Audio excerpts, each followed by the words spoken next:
Hi guys, on to Rufio, it's Joe here. Apologies if you hear any crazy sounds in the background. My miss is watching TV in the other room, so hopefully we won't hear anything too crazy from there. So this is a deck I've been wanting to do for a little while now, and it's a really cool build that I'd seen online. Ryan Yu in particular, Bortle had also done one recently, and I wanted to do my own interpretation of that build. Now, I don't have extravagances and things like that, so I wanted to tweak the build so that it was a little bit more budget friendly for the most part.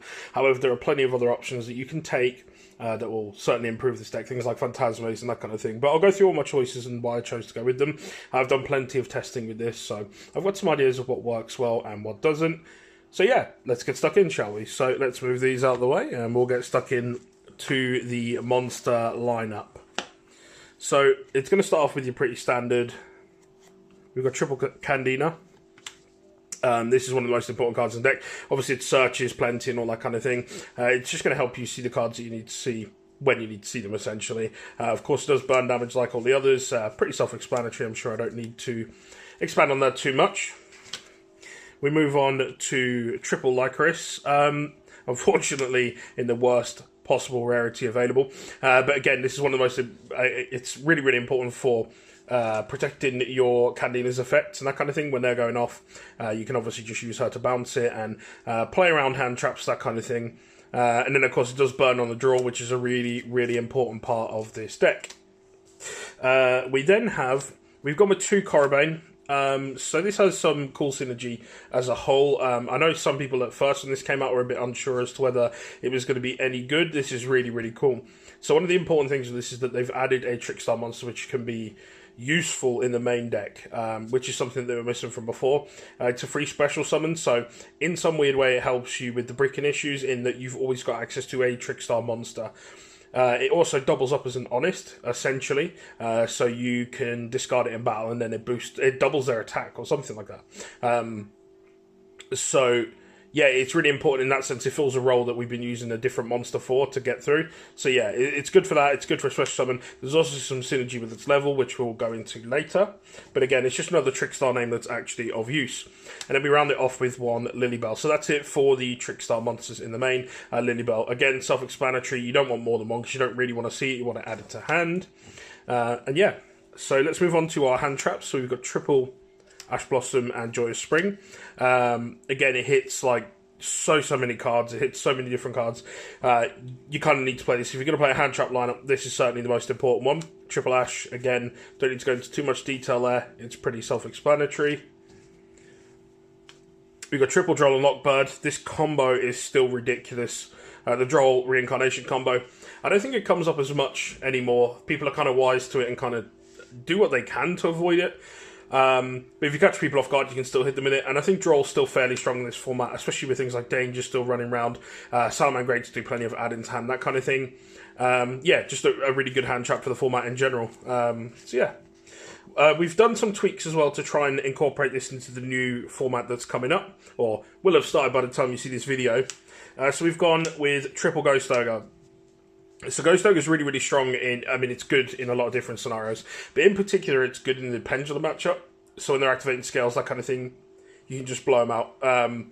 You know, hitting their link monsters, that kind of stuff. It's just good against a really good variety of decks. Like always with Ghost Ogre, it sees its formats where it's really good and then where it's terrible. At the moment, it is fantastic. So I think 3 of those is perfect. We then have 2 Effect Veilers. So I've just gone with 2 of these. We do have Impermanences in this build. Effect Veilers, neither here nor there. I was considering running Phantasmas instead, 2 or maybe obviously 3 would probably be more smart. But there was actually kind of like a weird conflict with Droll and Lockbird and not being able to use it. Where if you droll your opponent and give them any trouble, you actually then can't Phantasma because you can't draw the cards. It stops you from summoning it. So that is something to consider. And for that reason, I felt like it was something that it kind of needed to be missed out. It is something you could try running yourself, but again, I'm not running it and I haven't missed it. Again, there was conflict. And Veiler's good for playing around like chain block and that kind of thing, in particular in the Salad matchup. And then we round off our monsters with one Artifact Scythe. Again, it's level 5, so you can see where this is going now. If you've seen the Ryan Yu builds or you've seen the Bortle builds, you'll see what the synergy is there. But Artifact Scythe is just really, really broken. I'm surprised this didn't get hit on the list. A lot of people were calling for it to go, along with most of the Floodgates. It's certainly caused some controversy. I think it's really, really good, and whilst you've still got access to it, it's something you should consider playing. We then move on to our spell lineup. There's nothing too exciting here, I don't believe. We've got triple Trickstar Light Stage. Again, it is what it is. It takes care of back row. It gives you a search. It increases the amount of burn damage you're doing. It's just all around really, really good. You need to see it as quickly as possible. It's a good starter card. We then have 2 Terraforming. Again, if it was at 3, we would be running it at 3, but we only have access to 2. So we'll make do with that. We then have triple Insta Fusion. So this was one of the more spicy parts that was going on with these builds that I've been looking at and working into this list. Triple Insta Fusion's got some really good synergy. There's a few different bits you can search out with it. Again, we'll cover those later on. But this is really important for that level 5 synergy. And again, you'll see when we go into that later on why that is. And then to run off our spells, I've just got 2 Pot of Desires. I don't really have the space for the 3rd, to be quite honest with you. I wanted to keep this as close to 40 as possible.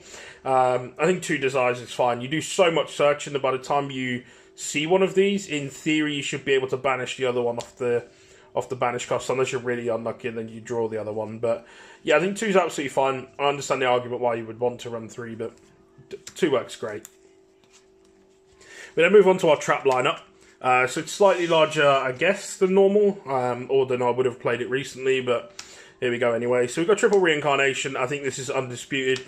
Absolutely, you have to run 3 of these. The combinations, again, with this and with Droll, the fact that you can just banish it and get another special summon out the grave is really, really important. Yeah, it just keeps your plays going. It's a really strong card. It was one that a lot of people thought were going to get hit for a very long time, and somehow it managed to dodge it all. We've then got triple Infinite Impermanence. Infinite Impermanence is just absolutely solid, this format. Again, it's going to be really, really helpful in the pendulum matchups and that kind of thing. Just being able to set it in where the scales are and block them off, as well as getting a negate on board as well of their monster effect. Or, of course, it acts like an effect value the rest of the time. Really good card.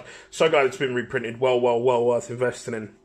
And then we've got, to round off the traps, Artifact Sanctum. So this is obviously to see your Scythe. It doubles up as a kind of pseudo MSTing if they pop it or anything like that. Again, there are ways to force them to do that, but that will be covered later on in the extra deck. And if you know where that's going, you might be able to work out exactly what's happening there based on the other information I've given you so far. So again, with these profiles, I don't do a side deck. I feel they're really, really dependent on where you're playing and what's going on with the format. At the moment, we don't really know where the format's going 100% just yet.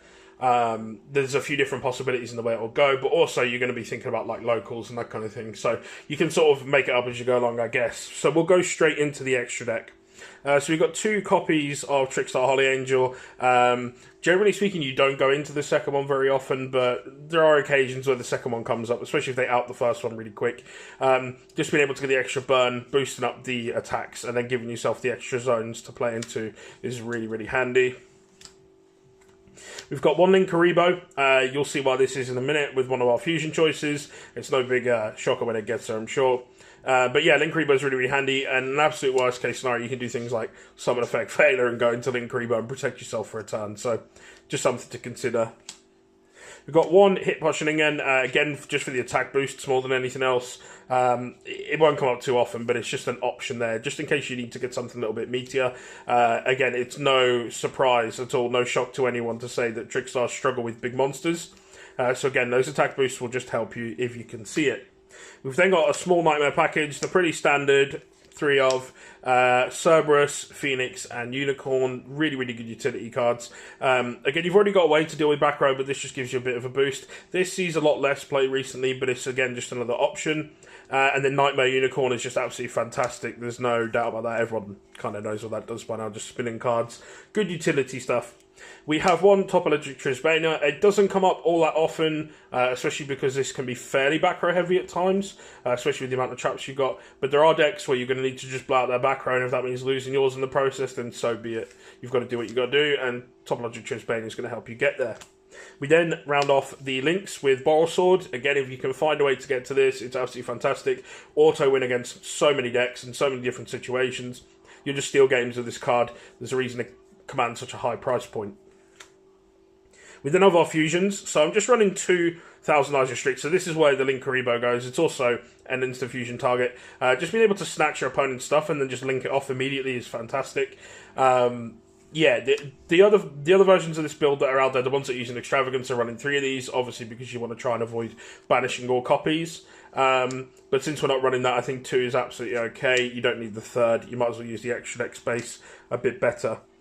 We have 2 Panzer Dragons. This is your other instant fusion target. It also has the benefit of being level 5, which is for some rank plays, which we'll discuss in a moment. Again, you can do that. Or absolutely worst case scenario, you can make this and then let it pop itself during the end phase off instant fusion, and then you get to destroy one of their cards. So it just doubles up, has a little bit more utility. So then moving on, just to finalise the build, we have 1 Constellar Pleiades. This is one of the the rank 5 monsters that those level 5s are all for. It's just a good bit of spot removal. Being able to bounce a card back to hand is fantastic. It's 2,500 attack as well, so it's not, anything too small. Has some good utility there. And then finally we have Artifact Durandal. So this doubles up as 2 different things. So of course you can force your opponent to MST, which is one of the cool artifact tricks. You can force them to pop in your Sanctum, so you can get your sight out nice and easy. Or you can do that bit where it shuffles both players' hands into the deck and they draw the same amount of cards. Again, it doubles up with the whole droll thing, with the extra burn from Trickstar as a whole, that kind of thing. And just a good way to interrupt your opponent. So that is it for the deck, guys. Thank you very much for checking in. Again, we kept this sort of short and sweet. It has taken a lot of influence from other decks that are out there, so I'm certainly not going to take all the credit for the build. My boy Hemman's taken his version. I think he's copied the Ryan Yu build in particular to a read, and done really, really well with that. So yeah, it seems to work. It does seem the right direction to take the deck, although it may change over the course of the format for sure. The deck still has its problems. Trickstar has definitely been powercrapped in many areas. There are many cards that are just natural outs to it. But I think this is a really fun build. I've seen plenty of success in playing it and in testing in particular. And yeah, I definitely think it's something you should try out if you're considering picking up the deck or maybe have it about. Definitely pick up the cards that you're missing to make this version and see how you get on with it. So thank you very much for checking in. Big shout out to Mark. As always, he gives me plenty of space to record these videos and hosting the best locals. You can check me out on all of my social media here. The addresses are, they'll also be down in the description. Again, thank you very much for checking in. Don't forget to subscribe if you haven't already, and I will see you in the next one. I'm afraid that's all we have time for in this video. If by chance you haven't had enough of listening to me waffle at you through a video about a children's card game, you can follow me on Facebook and Twitter. The links are on the screen, or if you're feeling really lazy, you can click the links in the description. While you're at it, don't forget to hit that subscribe button so you don't miss out on future content too. It'll make me smile, I promise. And who can ask for more than that? Thanks for watching, see you in the next one.